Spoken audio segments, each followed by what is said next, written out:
You've probably heard me talking about this self-sufficient living skills bundle that's been going on.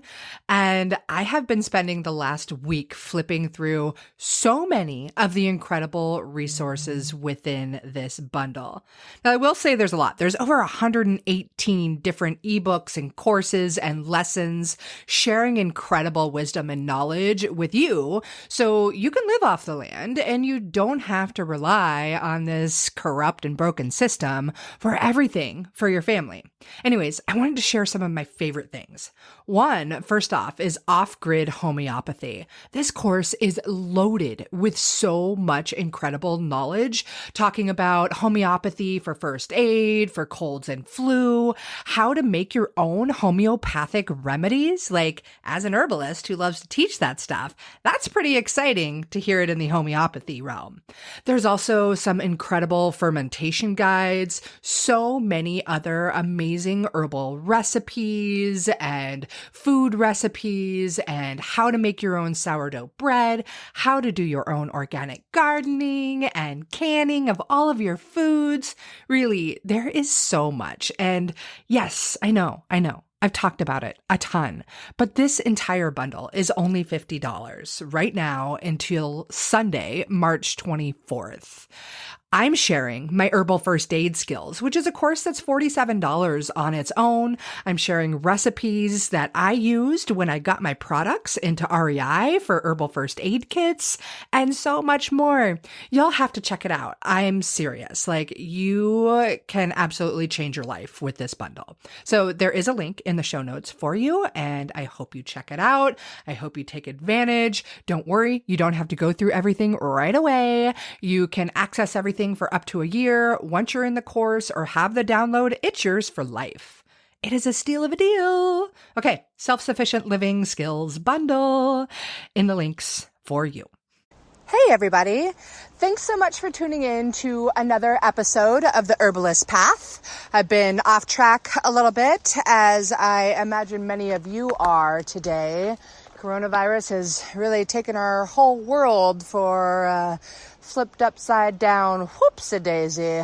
But, I think there's no more important time than now to create a movement where there's an herbalist in every home again. And that's why we're here. So today's episode, I actually recorded before this whole pandemic broke out, at least in United States awareness.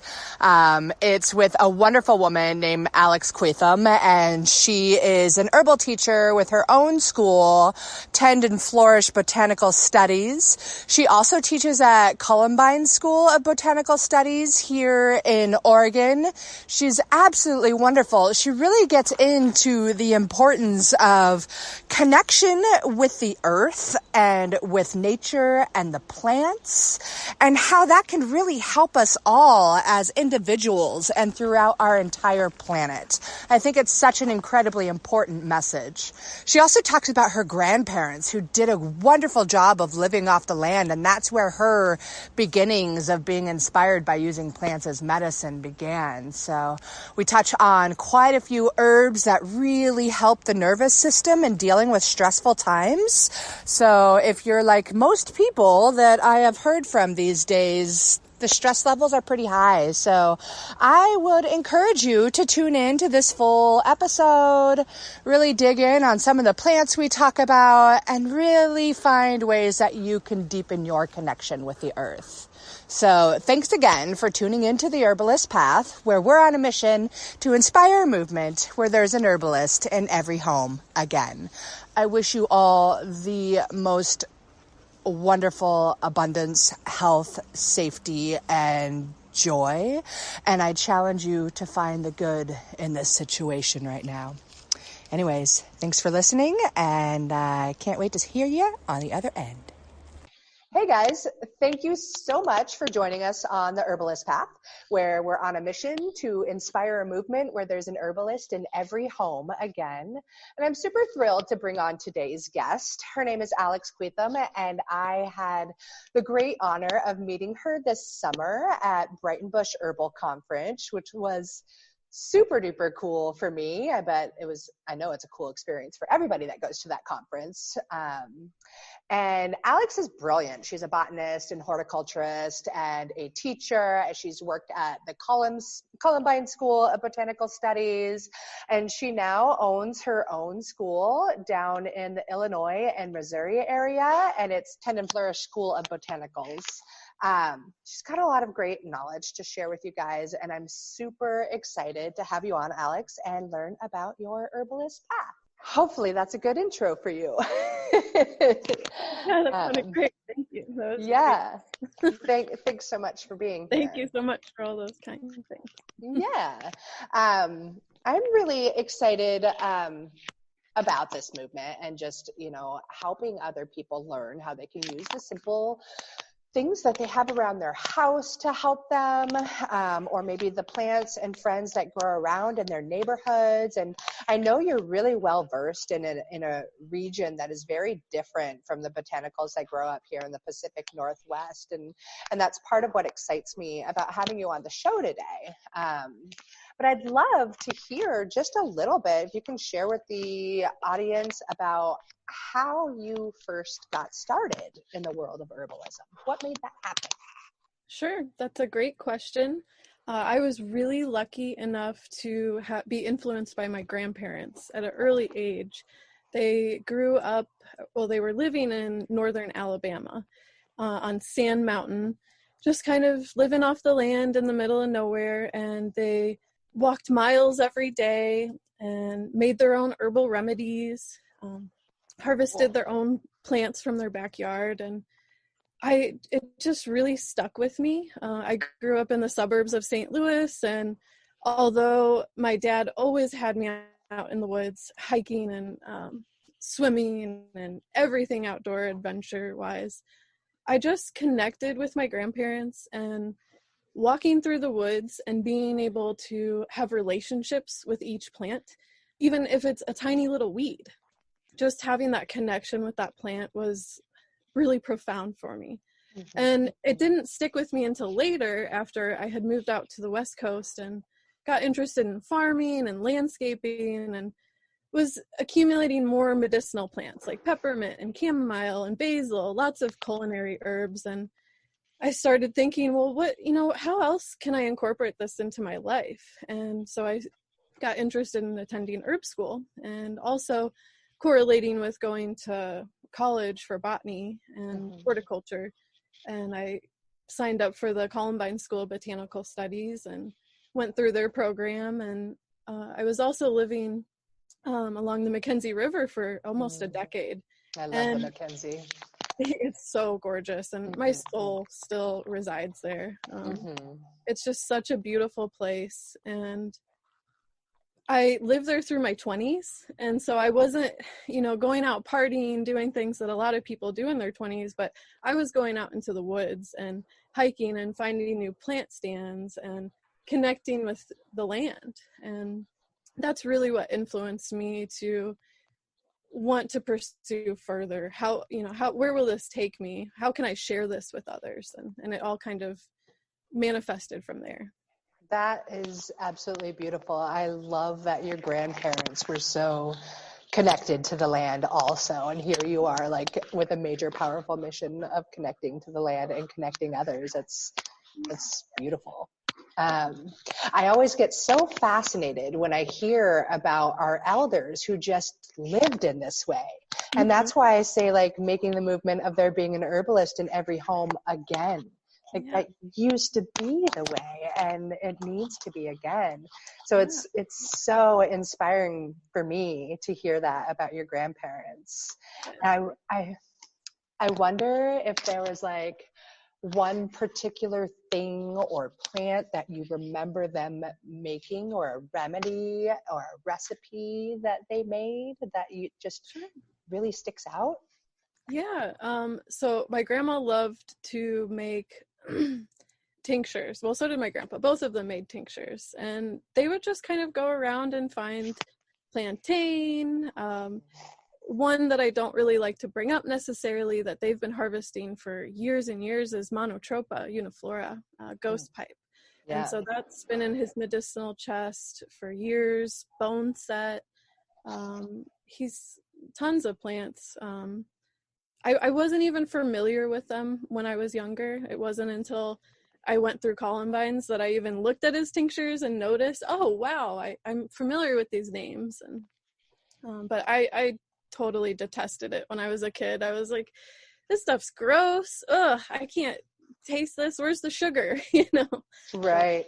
it just stuck in my mind and memory enough that later when I was trying things, it all registered. Oh, these are great plants I can use, and they don't taste as icky as they did when I was 8 years old. Yeah, there's a lot to be said about the taste and the flavor of those medicines. Yeah. That's so cool. I wonder, where do you think they learned about those plants and how to use them? Like, to know to make the ghost pipe is pretty. Yeah, so I know that my grandfather had herbal teachers, and I'm not sure the names of the teachers. I had a discussion with Thomas Easley one time, and he actually knew someone. I can't remember the name of that person now, but he definitely had influential people, and I think most of it, though, was personal experience of being out, walking on the land and in the woods, and then finding literature of past uses and history of those plants, and then incorporating it into their lives and see how it affected them. That is so cool. Like, it's just beautiful, you know? We live in such a different world today, it I know, seems, it's and we're crazy. so disconnected. But to I hear know. that they were so connected is really It's beautiful. unbelievable. Yeah. Yeah.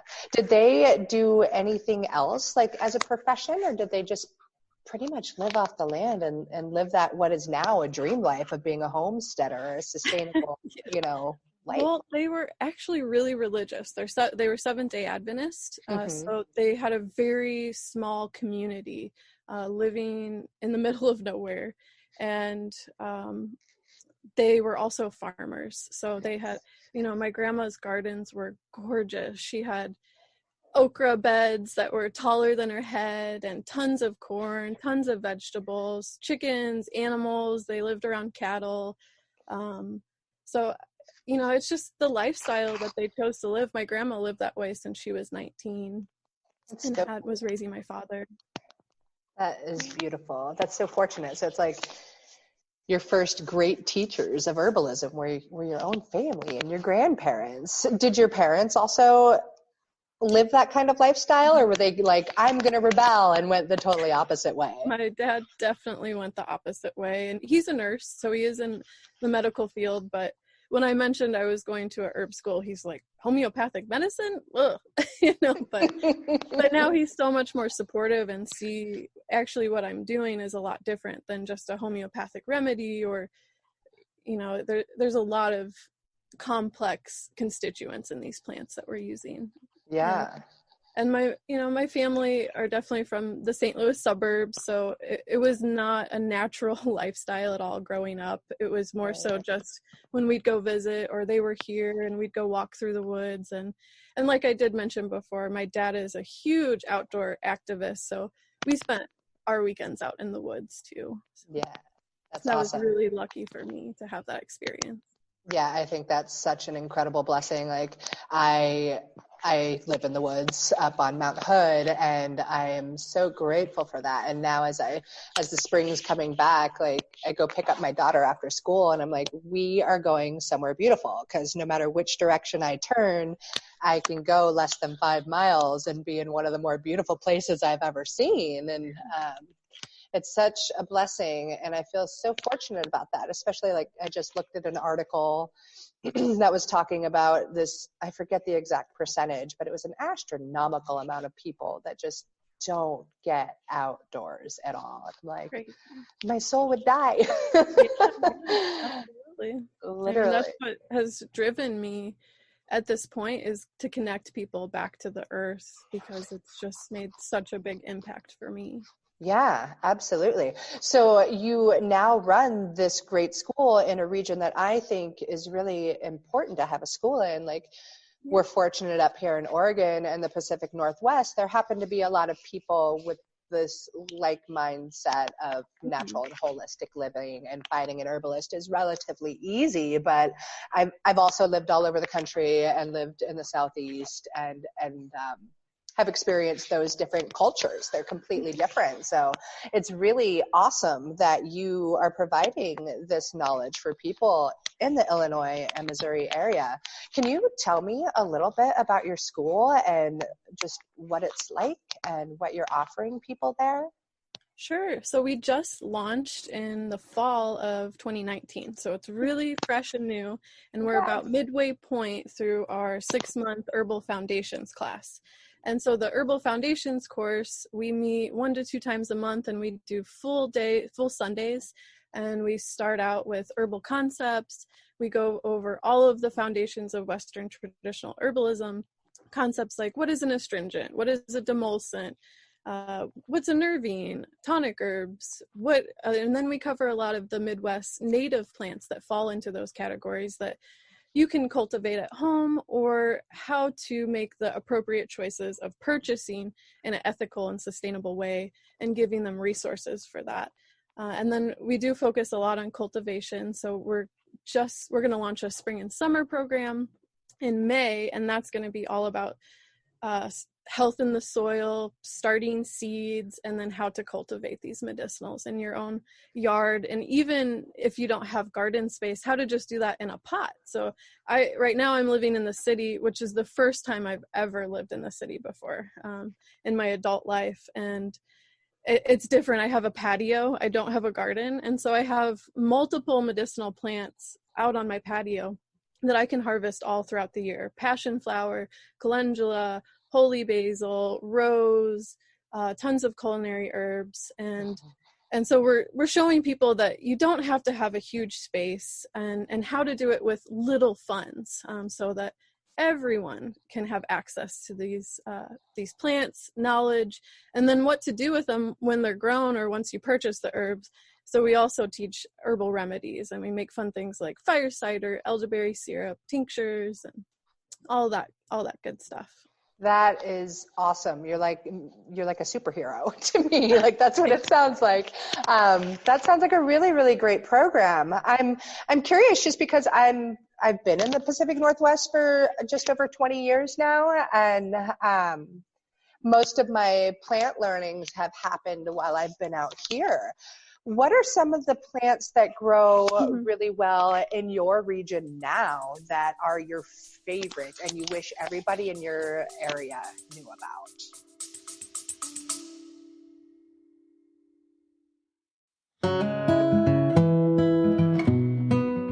Hey, I wanted to take a quick pause to show some love and gratitude to our sponsors of the Herbalist Path podcast, who make this show possible for me and possible for you too. So here it goes. Medicinal mushrooms are all the rage these days, if you didn't know already. And with great reason, because they are powerful medicine that can improve your health and your life in so many different ways, when they're well made. Yeah, it's true. There's a lot of stuff on the market that isn't going to be so effective. And that's why you need to find a brand that you can actually trust. For me, that brand is Whole Sun Wellness, and this is the creation of a brilliant woman and fellow mama, Jamie Bonfiglio. She's an international mushroom educator that has been working in the medicinal mushroom industry for years. And this is when she saw firsthand how many other companies take shortcuts when it comes to their products. And Jamie wasn't having it. She set out to build her company the right way. Whole Sun Wellness is here to raise the industry standards so those crap mushrooms on the market aren't getting into your body or your family's body. Whole Sun Wellness is the first company to test and report nutritional facts for all of their extracts. They go beyond industry standards every step of the way, from sourcing to extraction and final testing. And as the owners of the largest medicinal mushroom farm in the United States, Whole Sun Wellness is taking control of their supply chain for the highest quality and absolute full transparency. They're even the first company to include pure mycelium extract in every single product. So when you're thinking of getting medicinal mushrooms for you and your family, Whole Sun Wellness is exactly the ones you want. Also, be sure to check out their new mycolites. These are the world's first dissolvable electrolyte tablets. They're featuring functional mushroom extracts that'll give you more energy, more stamina, and recovery as well. And who couldn't use all of that? The other thing is, they are these adorable little mushroom-shaped tablets, and they come in like a little Altoids box, but way cooler than Altoids because they're mycolites. Anyways, head to wholesunwellness.com to grab yourself some mycolites and all of the other functional medicinal mushrooms that you and your family need. And of course, you can grab that link right here in the show notes now.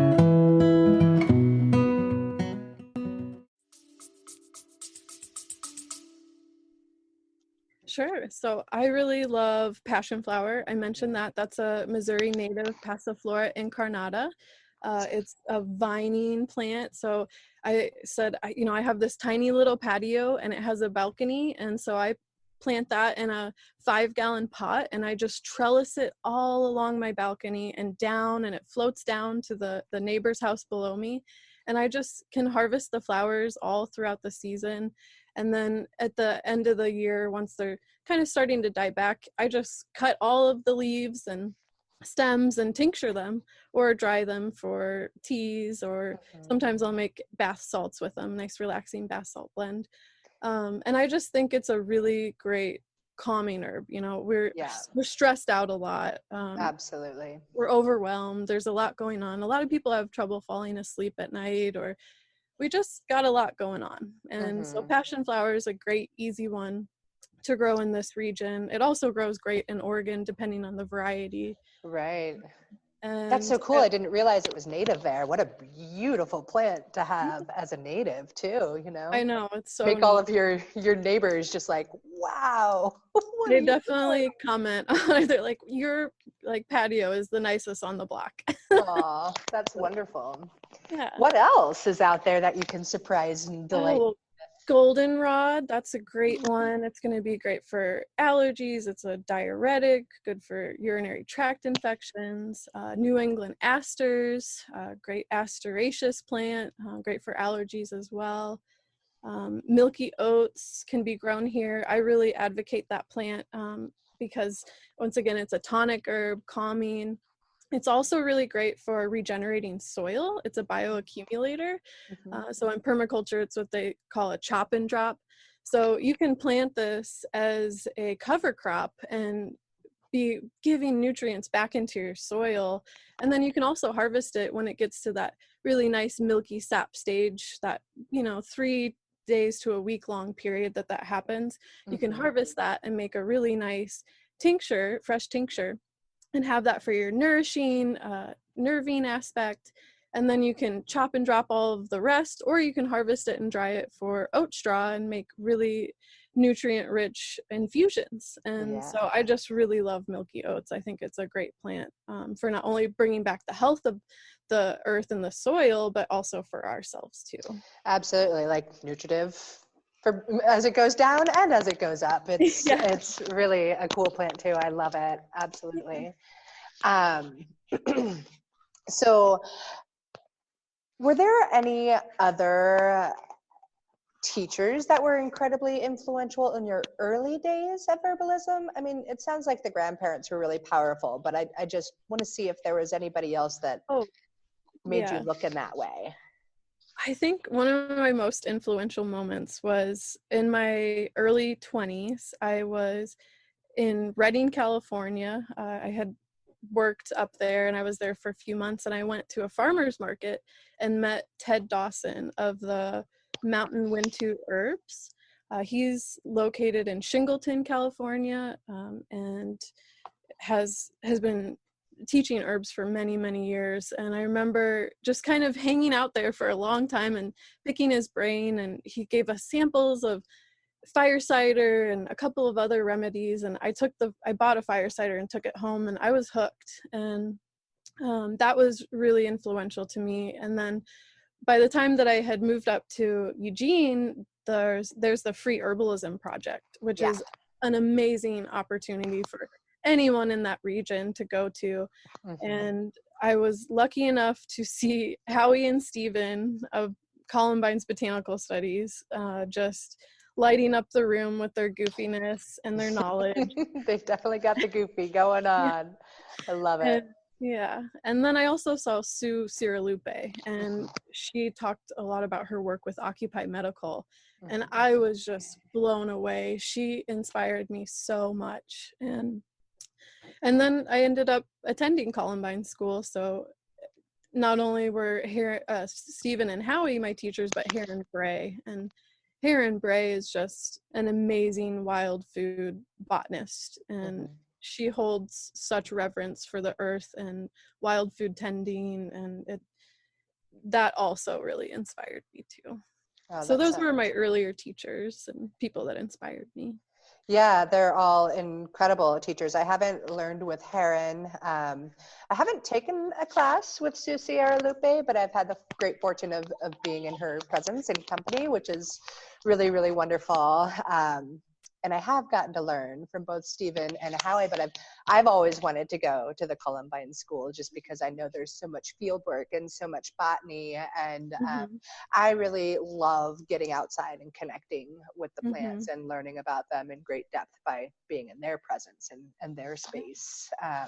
But due to life circumstances, I was never really able to get down there. Not to say that I couldn't again in the future.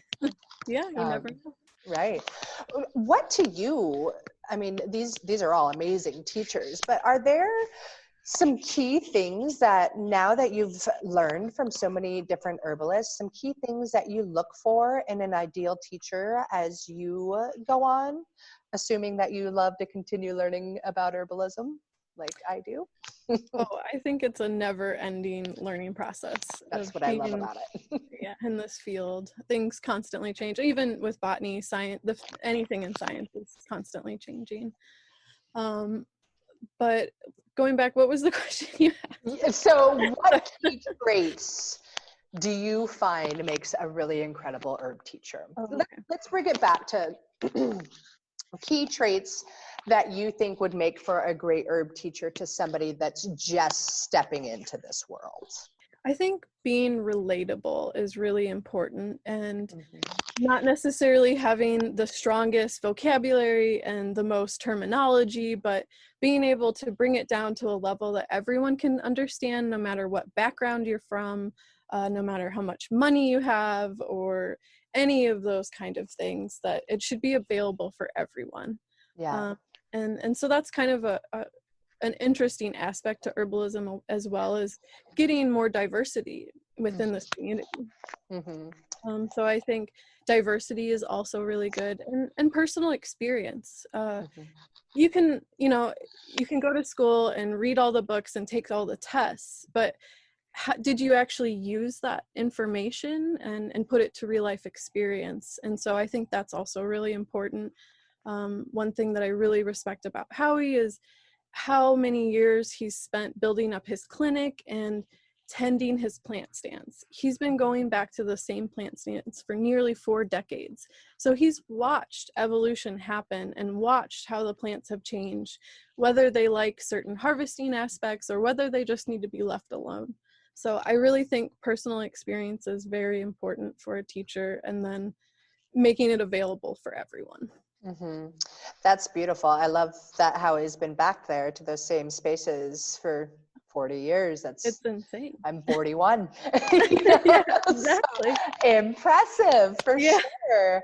And I love how you talk about the personal experience piece on how, like, you can build up all the books you want and read all about the things and watch all the videos, but until you actually do it, you're not really going to, you're not going to grasp it, and you're not going to truly know. Like, I went to school for experiential ed way back when. So that's a really key piece for me. And I think it is for everybody. It's a challenging piece I'm learning now as a business owner as well. Like, That's not the easiest thing. Like, I got into this because I love plants and people, not because I love crunching numbers and learning business, but that's obviously a really important Yeah. factor. Oh, the fun aspect that people don't realize that we're behind a computer a huge amount of time crunching numbers. And that's where we're really lucky we get to go to the plants, and we have friends like Milky Oats and friends like Passion Flower to help us along that journey, I think. So I want to go back quickly to those great plants. I was so excited to hear what grows well in your region that you're in right now, and talk about the passion flower, the goldenrod, the milky oats. And can you just tell me about goldenrod? I remember I when I was a little girl, I grew up in Nebraska. So goldenrod was a huge thing around there. And I remember did you ever do the light sensitive kind of plant imprints on paper? I can't remember. Oh no, I've recently saw something about that. Yeah. I think I was in like second grade, and our big project was to learn about goldenrod, and we got to do those. So that project has always stuck in my mind, though it had nothing to do with the medicinal benefits. How can people use goldenrod, and in what format and what for? Well, you can use it as a tincture, as a tea. I would say most of my history with it is using it as a tincture. To be honest, I've just moved back to this region, so I'm also just kind of gaining personal experience with some of these plants, including goldenrod. And the only time that I've really used it is as a diuretic for a UTI coming on. And it is a little bit aromatic, and those are really the key components that I've used it for. But other than that, it's a new plant for me. Right. Yeah. So you haven't used it much. I've heard about people using it for allergies as well. Yes, yeah, it is on the allergy list, but I haven't used it for that reason, so I really can't justify its use for that or not. Definitely respect that. Yeah. For sure. So those plants, I'm so excited that they're there, and just to talk to somebody that's not in the Pacific Northwest. So I mean, I know you learned a lot here. Yeah.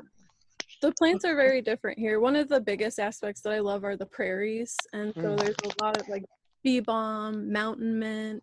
There's gorgeous like rattlesnake master. That's a new plant for me, which there are medicinal uses, but I haven't used it myself yet. And so I'm kind of right now at the point where I'm botanically learning about these plants and their ecosystems. I just started volunteering at the Litzinger Ecology Center in St. Louis, which is a great resource for local schools. It's a free field trip, 36 acres of restored prairie, and then a woodland area and riparian zone, and it's all kids that go in there. And so right now I'm kind of learning all these new ecosystems that I'm not familiar with, because the basis of my knowledge was from the Pacific Northwest. I took botany classes and horticulture classes out there, and all of my training through Columbines was in the Pacific Northwest. So I'm much more familiar with those plants, and just moving out here about a year ago. However, I'm still out in the Northwest almost half of the year. Right.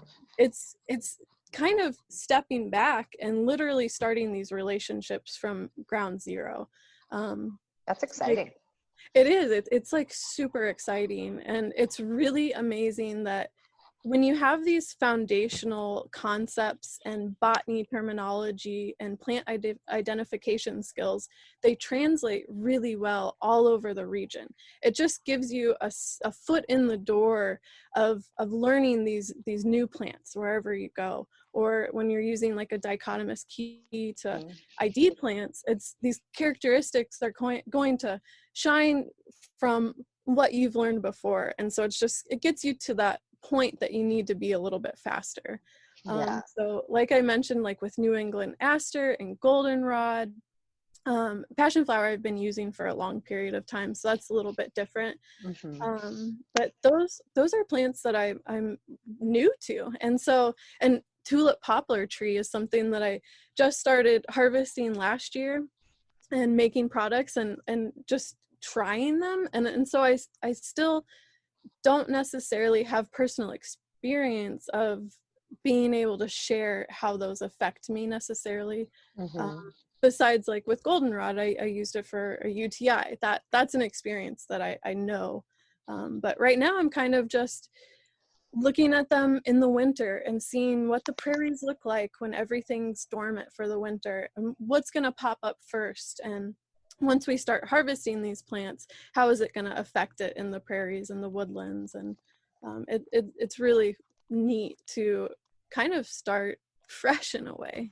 Yeah, that sounds neat. And I can totally envision you with this really wonderful school where you've touched so many people, and 40 years from now, people are going to say, my teacher has been to these stands for 40 years and she has been watching how these plants have grown and adapted to what's going on on our planet right now. So, and I'm also really lucky. My business partner that is a primary instructor with the school with me. She's a permaculture teacher, an author of 3 books now, and has been a farmer. So she's been growing these medicinal plants for 20 years, and she has a lot of personal experience with them. So she definitely helps. I've got the concepts down and talking about plant families and botany terminology, and she really has the personal experience with the Midwest native plants. And so it's really great to not only be learning with her, but also finding more complex relationships with these new plants based on my previous knowledge. That's so exciting. It makes me just really want to get out and travel and move somewhere just so I can find new plant friends, and form that relationship and learn so much more. Yeah, that's awesome. Yeah, plants are really complex. It's easy, we can look up all of their uses. It can say, oh, it's aromatic, it's this and that, but it affects everyone differently, and so I think really, or if you have a clinic and you're sharing this medicine with people and you see how it affects others, that's also a really big deal. Yeah, absolutely. It definitely is. So now that you're getting to know all of these friends and you have all of these friends that you've known for a while, when I say friends, I mean plants. What, if you could just pick one herb that you wish that everybody knew about, what would you pick?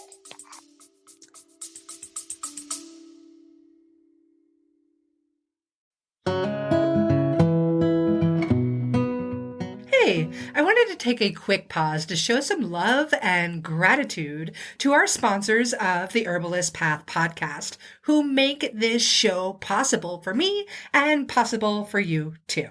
So here it goes.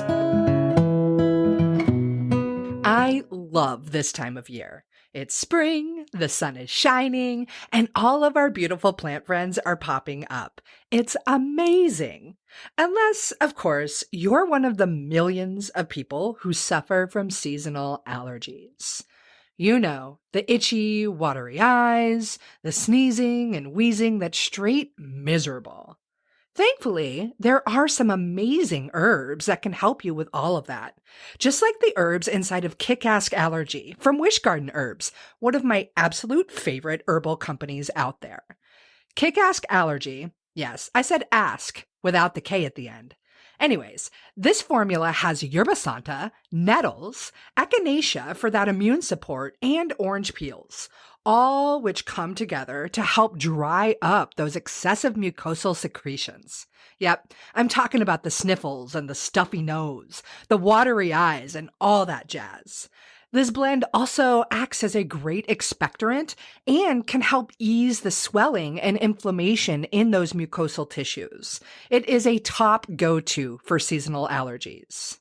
And get this, they combine all those beautiful herbs with glycerin, so it actually tastes pretty darn good. Or should I say, it tastes kick-ass, without the K at the end. Anyways, if allergy season is miserable for you and you want a natural remedy that actually works for those itchy eyes and being all sneezy and wheezy, you have got to check out Wish Garden Herbs Kick-Ass Allergy. And for those of you with the little kiddos, no sweat. They've got a kick it allergy too. And you pregnant mamas, you don't have to suffer either. They've got a kick-ass allergy formula just for you. So head over to wishgardenherbs.com or check out the link in the show notes and go grab yourself some kick-ass allergy so you can enjoy spring again.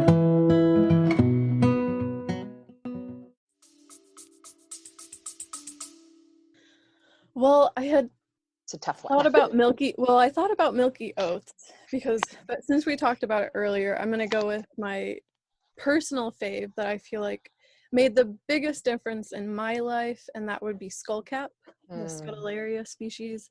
And I think you can tell I love calming herbs. Right. Kind of I wake up ready for the day, shooting out of bed, my brain's going a mile a minute. And I tend to be a little bit more of a stressed out person. And so for calming herbs, like a skullcap is a tonic herb that you can take every day, the 1 to 2 dropperfuls or a couple of cups of tea. I prefer a fresh tincture. There's something about fresh plant medicine that's full of all those great constituents, but you can take it plenty of other ways. I like to make skullcap syrup, but I think skullcap is just nourishing, and we carry a lot of stress in our shoulders, our muscles, we're tense, and skullcap just releases that. It's like a fresh breath of air. And it's bitter, so it's also really great for digestion, which a lot of people have troubles with digestion. So I think the bitter aspect, the tonic, nerving, calming aspect to this plant is just really special to me. And I think that it's a great plant that everyone can have in their medicinal apothecary or personal medicinal chest. Yeah, I too love skullcap. It's I have a fun story of my herbal beginnings and learning about skullcap. I had done an apprenticeship about 10 years ago at the herb shop in Portland when Dr. J.J. Purcell was running it. And my woman I worked with there was named Caitlin, who now owns an herb shop in Bend, which I made that connection, actually, fortunately, while I was at Brighton Bush this summer. And I loved showing up to do my apprenticeship work, and Caitlin was a very energetic, bubbly woman, and she would say, I just love skullcap. It just goes straight to my head. And like a year or so later, I was in herb school, and we had to do a plant monograph about all these different plants and, pick our plant and sit with it and be with it. And I was in my backyard, and it was a sunny, beautiful day, and I chose skullcap for this time around. And I'm like, great, skullcap just goes right to your head. It's just going to make me brilliant. And I gather all my books, and I grab some tea and some tincture, and I got some of the plant with me, and I'm just like, all right, I'm going to hang out, and I'm going to write this monograph, and it's going to be great. I'm just going to take this skullcap tincture. And I take the tincture, and I'm just like, it's a pretty day. I don't really feel like writing. Maybe I need to take more of this skullcap so it really goes to my head and just makes me smart to write this monograph. And I take 4 skullcap, and then I'm just like, oh yeah. I'm just so relaxed. It just feels so good in this backyard right now. And so I'm like, well, I just don't really want to write right now. And so I pick up the books and I start reading a little more, and I'm like, oh, skullcap is really a sedating, nerving. It's very relaxing. And that's one of my favorite stories of when I was first starting to really dig into herbalism and skullcap. So, You found a powerful ally. Yeah, absolutely. It was that you really got to listen to the plants sometimes more than when you hear a person talk about things too. Yeah. That goes back to that like personal experiences thing. an interpretation of words. You know, we can misinterpret them even just by somebody speaking or reading or what you're finding on the internet. Oh yeah. And sometimes I'll notice too, even when I'm a student or my students, they'll, be kind of spacing out and they write down a line, but they leave out a part of, like, the last part of the line. And so that statement becomes completely irrelevant to what it originally was. Completely. And then you get that write up in the magazine and it's that one quote that wasn't correct, You're written like, down. no, that wasn't me, that's not what I meant. Yes. I'm sure if Caitlin hears this, which reminds me, I should probably reach out to her to get her on this podcast. But if she hears it, she'll probably be like, no, that's not what I was talking about. Though clearly I know that now. Yeah. Funny experience. Yeah, skullcap, a great one. Great for those that deal with a lot and stress. And I love to take it in a tincture. Yeah, and I also love it in teas. I have it in a couple of my tea formulas. When I was pregnant with my daughter, oftentimes women in later stages of pregnancy have a really hard time with sleeping. It was what helped me sleep so well in pregnancy. Right. So that was really nice. I love that recommendation. And you were going to say something, but I cut you off. I'm sorry. Oh, I was gonna say calming herbs. Yeah, it's just one of those nervines in general with the calming aspect. You just have to take it person to person, because for skullcap, I could take it all day and take 4 dropperfuls and be fine, but someone else could take half a dropperful and it could put them right down to sleep. So basically, like it did with me when I was exactly 1 dropperful, yay. I'm in a dreamy state right now. It was really lovely. I definitely have a lot of stress now in my life, but I never really did. And I've always been really fortunate that I handle stress pretty well. So that really goes to show a lot of the constitutional differences in people and how that really plays a big, huge role in how to use plants and herbs with each unique individual.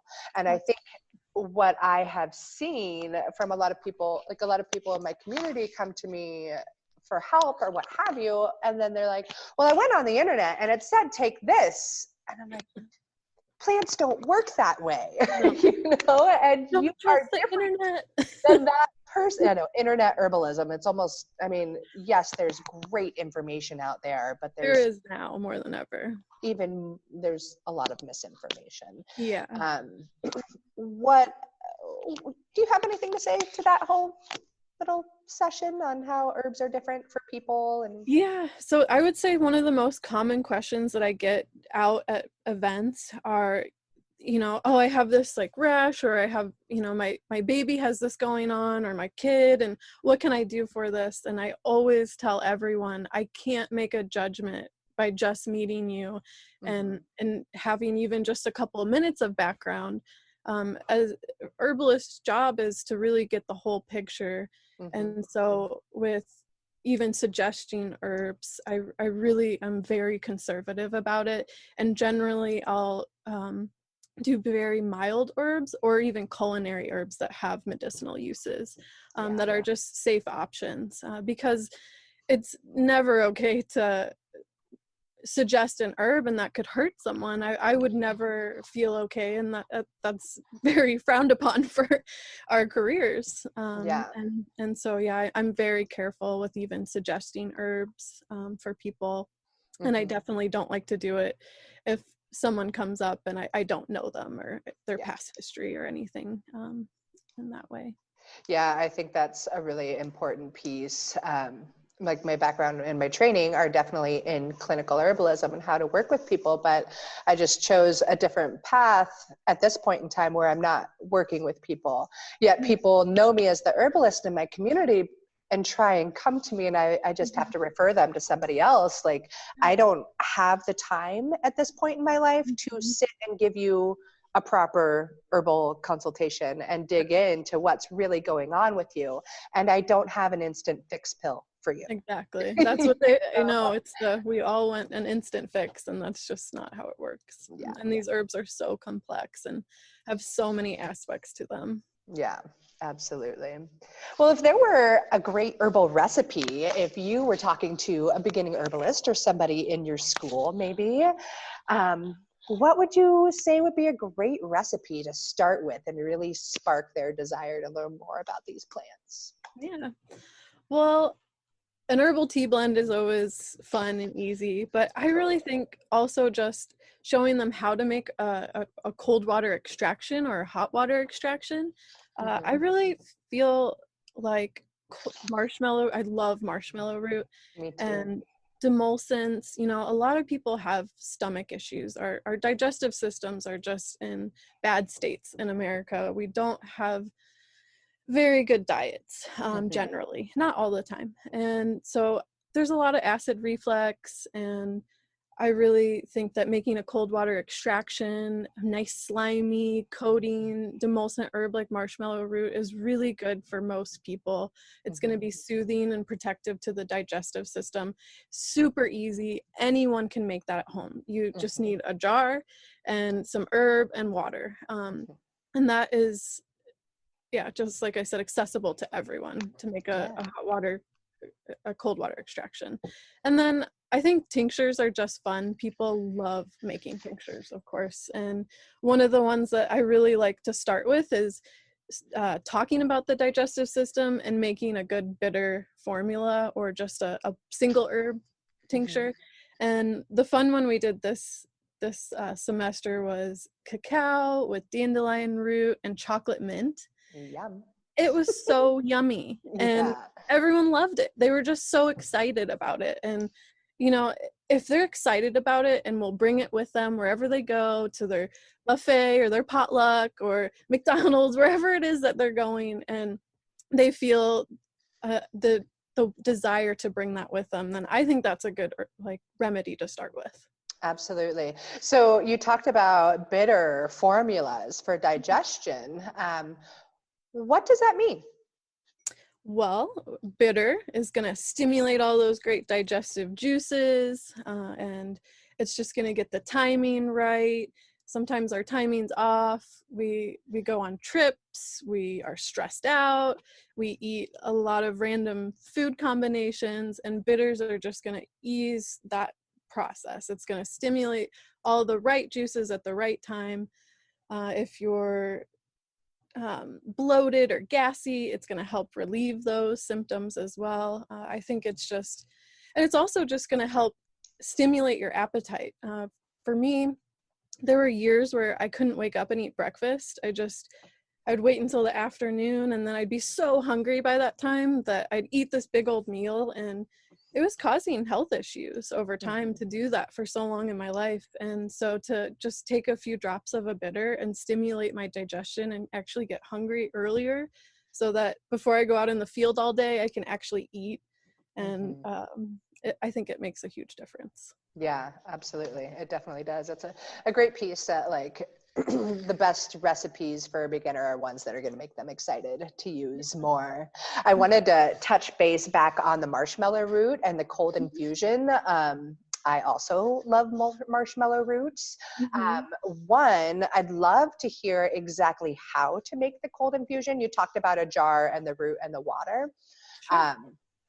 Can you just tell our listeners how to the whole process, like if you were to do it right now, how much would you use? And Of course. So I would get a quart mason jar with that's clean with a dry and matching lid, and then I would use about an ounce of the herb, depending on how slimy you want it. Go ahead and start out with an ounce of herb, then you just fill it up with water. I like to let it sit overnight, and then I can strain it out in the morning and drink that in the morning. You can do it in the morning too. Just let it sit for at least 3-4 hours to get that nice sliminess going. And if you want it more slimy, then you just add a little more marshmallow root, more than an ounce. And as you pour out the marshmallow root at the end there, you'll kind of see that nice slime. That's the good stuff. The nice coating, protective, going to stimulate the mucous membranes. Yeah, it's a fun one to watch happen. A quick question on that. You said an ounce, and I think that for me, like going from being a folk herbalist to actually having formulas I've got to use and be very consistent with my Mhm. product business. Ounces get confusing. Are you talking about a weighed ounce, or are you talking about a measured ounce in the measuring cup? A weighed ounce. Okay. But honestly, I don't usually measure. I just kind of pour it in. Yeah. At this I'm point in my career, it's kind of just like, oh, let's put a little bit more in there. All right, that's good. absolutely. It's hard to give measurements, but I just say an ounce per quart jar. Yeah. Yeah, And I'm very much a little bit of this and a little bit of that, like a yeah, chef, you know. yeah, exactly. But and that's how I used to do things for so long. But now that I actually have a product line, I have to be pretty consistent and I very know, and teaching, they precise. definitely want the recipe to be exact. Yeah. And as a beginning, when you start out with herbalism, or maybe it was just me, I was very concerned about following the exact recipe for everything. I didn't want to mess it up. And now, now I'm just like, oh, let's do a little bit of this. And you kind of just get a feel for it. You see, uh, you just personal experience, you Yeah. understand it. Yeah. Totally. And then back on that slime, I just wanted to go when you were first talking about marshmallow root cold infusion. You said a fancy word that I love, and I think that I know that part of learning about herbalism is basically learning the language. And you said demulcent, and I just wanted to touch base on like exactly what a demulcent is, even though you kind of gotten to it, but let's get Yeah. specific and say, hey, this is what it means when you hear the word demulcent. Yeah, so demulcent is going to be soothing to mucous membranes. It's protective, it's coating, great for the digestive system, urinary tract system, reproductive system, lungs, all the above. Yeah, I feel like I have a friend who's been talking about how ashy his legs are. He's Mm-hmm. African American, and I'm like, ooh, just slather yourself in some marshmallow root Yeah, slime, yeah, or seaweed slime, something like yeah, that. yeah. Could be nice, but yeah, Mm-hmm. I love the good demulcents, and I'm recovering from a dry, raspy, irritated throat, so Mm-hmm. Yeah. definitely Well, got my. that's one thing here, moving to the Midwest in the winter. I'm used to living in a rainforest where it's wet in the Cascades. And here it's cold, bitterly cold and super dry. And we have the heat blasting all the time. And my skin is same thing, like so dry. Everything's dry, my eyes, my throat. And so emulsants and making these marshmallow cold water extractions have really made a difference, Oh, I being in this bet. new region. Yeah. Yeah, I bet that's a huge piece. Mm-hmm. um, so I think the word herbalist is tossed around a Mm-hmm. lot, and clarity in what that means is, all over the board. I don't know if clarity is really there, but in your opinion, what's it mean to be an herbalist? What makes somebody an herbalist? This was a question that I struggled a lot with in the beginning, and I really didn't know when to call myself an herbalist. I think it took me a lot longer to accept it. I was even I was teacher training at that point in time where I was like, you know what? I think it's time that I can say I'm an herbalist. But it's definitely a personal decision. And I think it also has to do a lot with your confidence level, because you can go to school and for whatever aspect, clinical herbalism, just the foundational herbalism, more conservation herbalism of actually being outside and working with the plants.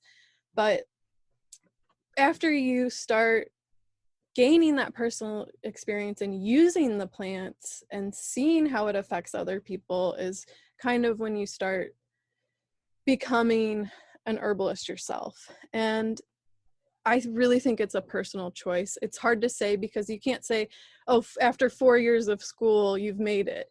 Well, certain schools all teach different things. Certain schools don't even have an attendancy policy.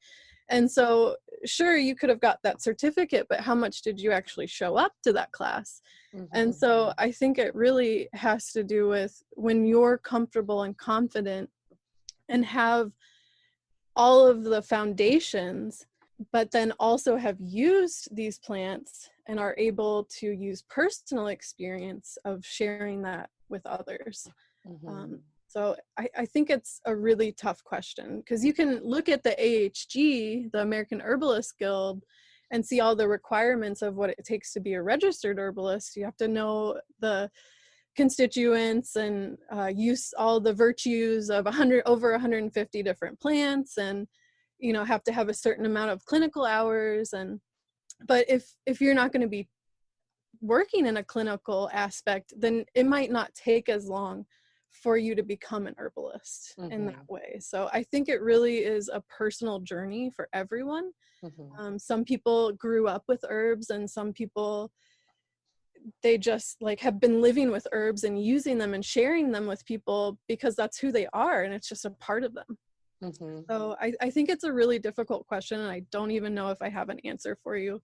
But I think it really relies with ourselves and how comfortable you are with putting someone else's health on the line. And you have the ability to strengthen someone or hurt someone. So you have to make that decision when you're ready to cross that boundary. Absolutely.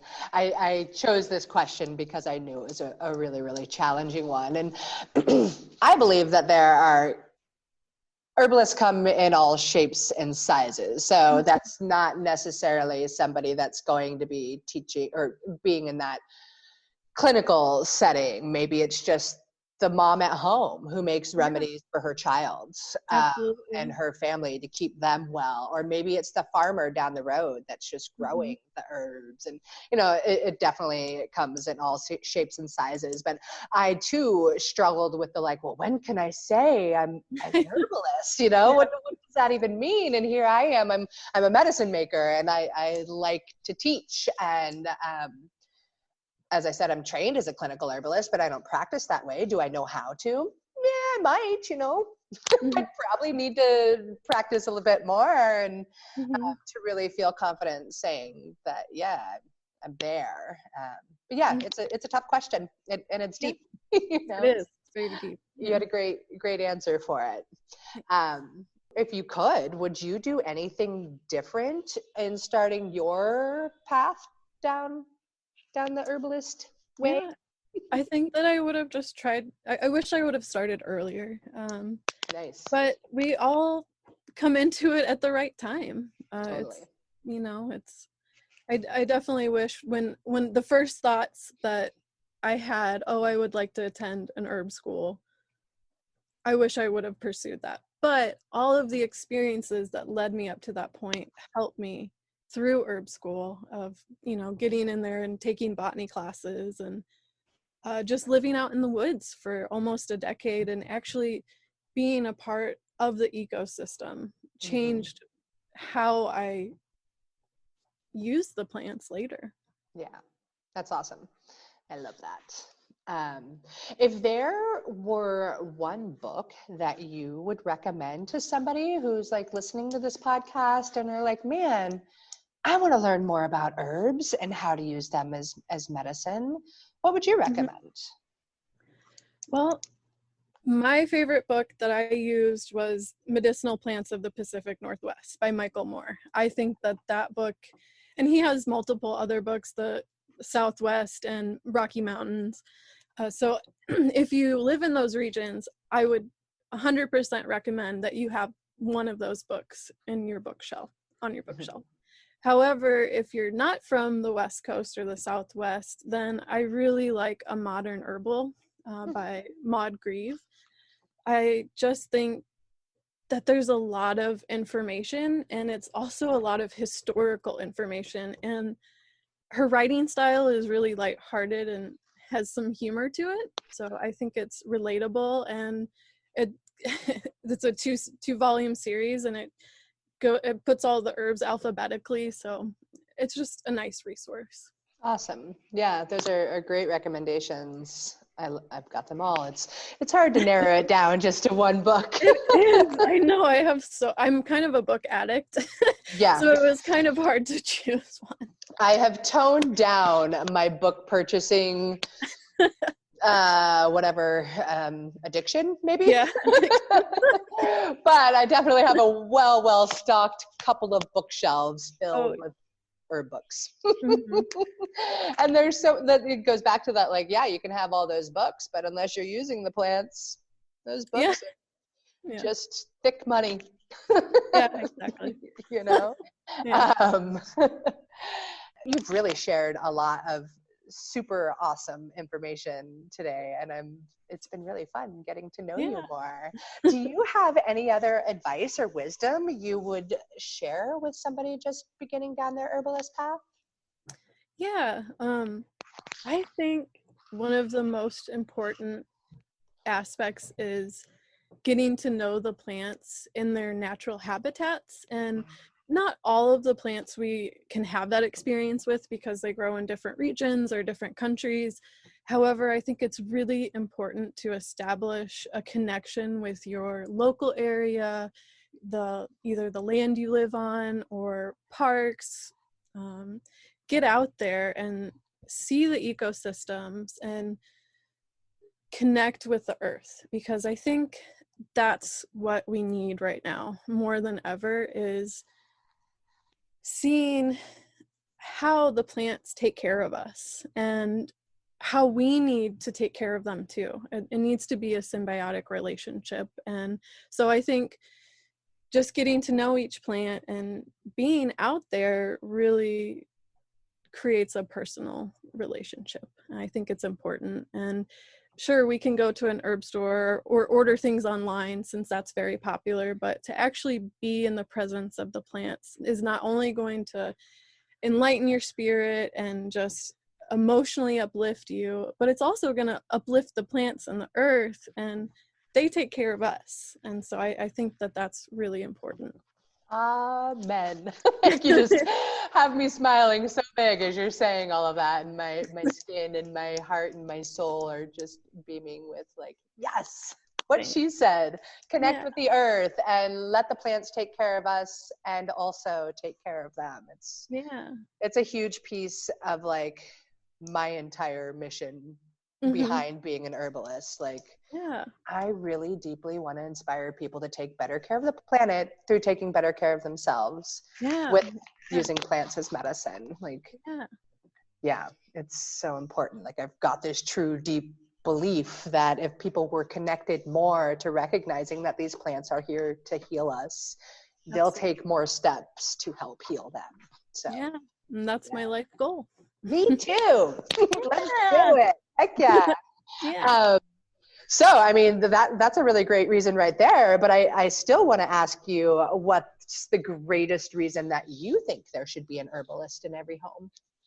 Well, as a whole, there's a lot of unhealthiness surrounding us. A lot of people have gaps in the health system. They're unhappy. They're unhealthy, and we have a lot of misinformation given to us. And so I think it's really important to have someone in the community or in each home that's connected with this natural relationship and traditional ways of living and health that can be incorporated into our lives. Absolutely. I think that's great. And it's so easy. Is there anything else you'd like for people just beginning on their herbalist path, or anything else you'd like to add to this whole conversation? Get out there, get in the woods, try the plants, be safe about it, and share what your experience is and what you know, and inspire everyone. It's a ripple effect. We need to get out there and create those ripples and just get everyone excited about it. It could be as simple as, hey, look at this violet flower. It's edible, or I can put this in apple cider vinegar and make a salad dressing out of it. And everyone thinks it's the coolest thing ever. Just inspire them whatever way you can. Heck yes. I love that. I love you now. Like, this is the most in-depth our conversations have been, and it's been really, really fun listening to you and your story and sharing this, and how far back it's gone in your ancestry is just really amazing, and so beautiful to see you out there inspiring others to make these differences in their lives and the lives of our planet altogether. I think that's beautiful. Thank you. Thank you. Yeah. Where can people find you if they want to learn more from you or connect with you? How can people do that? Sure. Tend and Flourish. So we've got www.tendandflourish.com. That's our website. You can sign up and follow our events. And then also, if you're out in the Pacific Northwest, there's the Columbine School of Botanical Studies, and that's www.botanicalstudies.net. And we are still filling up our spring apprenticeship. We have a couple of spots available. So if you want to get out into the woods with us, call now. Awesome. Are you on any social media platforms that people could follow you on? Yeah, so my Instagram is Tending the Wild Botanicals. Mm-hmm. And then Tend and Flourish is on Facebook and Instagram as well. Awesome. Yeah, this has been great. Thank you so much for taking the time to chat with me. Thank you so much for giving me this opportunity. I appreciate it so Heck much. yeah. I hope everybody reaches out to you and at least follows you on social media if they can't come to your school in the Pacific Northwest or in the Illinois, Missouri area. Hey, thank you. Yeah, you're so welcome. Wow. I just really loved that episode with Alex, and when I go through and edit it and listen to it again, it brings such a smile to my face, just the connection I got to have with her and getting to chat about the importance of the connection with nature and the earth and the plants, and how that's the best way for us all to inspire a movement where there's an herbalist in every home again. So I really hope you follow Alex at Tend and Flourish Botanical School. Definitely tune into Columbine School of Botanical Studies. That's a school I've wanted to go to for quite a while, but due to varying life circumstances, I couldn't. Anyways, yeah, I hope you dug that episode as much as I did. And I want to thank you for listening to The Herbalist Path again. And if you want, I'd love to offer you a 20% discount at Mountain Mel's. If you just use the code The Herbalist Path as you check out, there will be a 20% discount for you. I really appreciate you tuning in, and I really hope that you get outside and you get a little time to connect with nature during these challenging days. Take care of yourself, take care of your loved ones, take care of the earth. Peace. It has been so much fun and so, joyous watching all of my medicinal plant friends popping up in my garden, from the elecampane to the comfrey and the arnica. I love seeing these friends pop up. And if you are still trying to decide what to grow in your medicinal herb garden, you've got to grab my guide. It's all about the most essential herbs that every mom should know and should grow. So I teach you how to grow them and the many different ways that you can use them. If you want to grab the guide, go ahead. It's free, and I'm pretty sure you're going to get a lot of delight and use out of it. And there's a link to it in the show notes. I'm wishing you tons of happy medicine planting.